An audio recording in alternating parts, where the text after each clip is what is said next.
So from the age of 40, I started having mammograms every year. All came back negative, and I was thinking I was the lucky one. And I just had a little rash, and I just went like that. And the doctor must have picked it up, and he said, well, I'm going to send you for an MRI. And he said to me, Teresa, I've got some bad news. You've got laboral breast cancer. It's very large. It was quite surreal for me, for the reason that occurred while we were away on what we referred to as the ultimate family holiday that we've been planning in Alaska.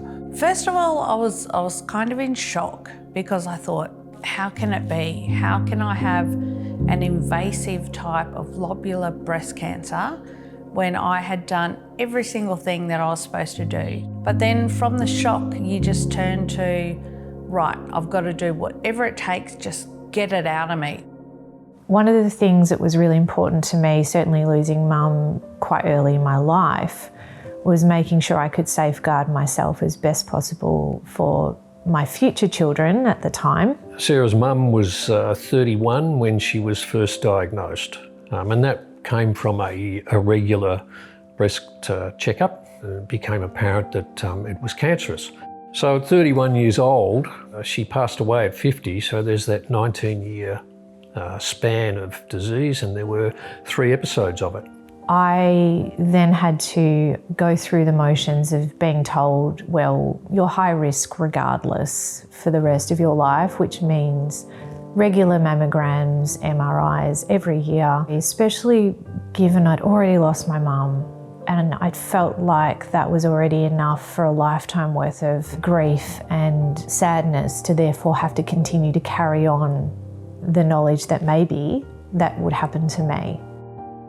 For about 12 months, I've had issues with my immune system and not feeling very well and struggling through that. About 4 months ago, I got a triple whammy in my life with my mum breaking her back. My son, youngest son, got a diagnosis from school of ADHD, and I found a lump in my breast. And I was just like, okay, well, we just got to deal with what life throws at us. And, you know, it was a big lump. It was, 4 centimetres. If I had bothered to look for it, I couldn't have missed it. It had been there for a long time, slowly growing. And I was just like, right, let's get on with this. And in my head, the phrase came in, cut and run. I was lucky enough to, and ultimately through the preventative scanning that I was having, I picked up in one of my scans that there was a lesion. My whole world crashed within half an hour. I was told that day that I carry a genetic mutation called CHEK1 and 2. She said, look, we do a specific calculation that looks at what your risk profile would be, and that has equated to a 40% risk of getting the disease in your lifetime.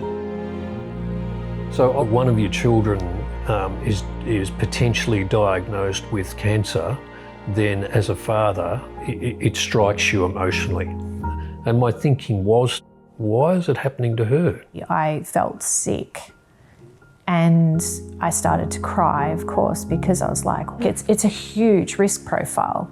I knew that the right thing to do was to pursue the surgery and remove that.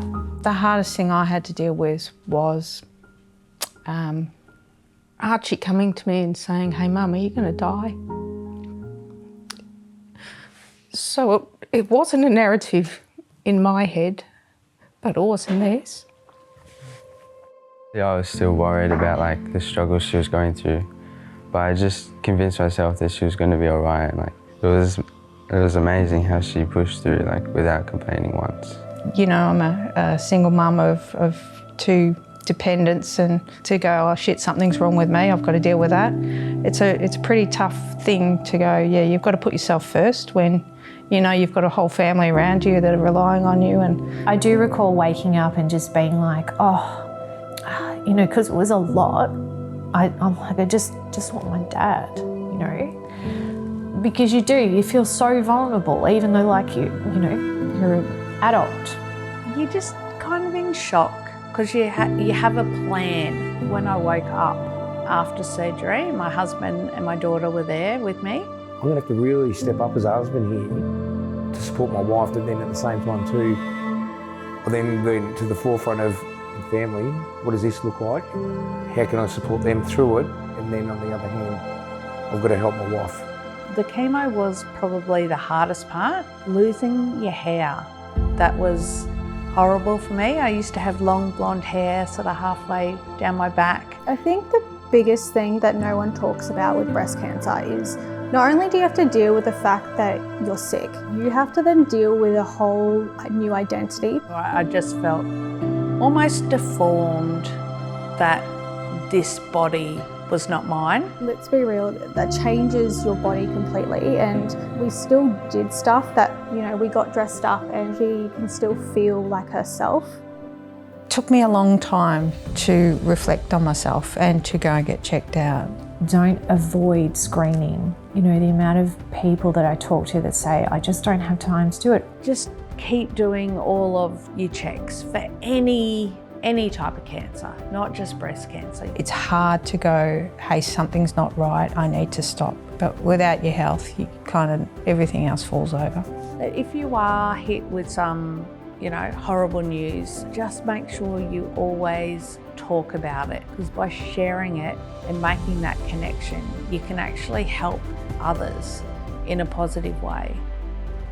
I do know that if I was to talk to my mum today, she would have 100% said I did the right thing and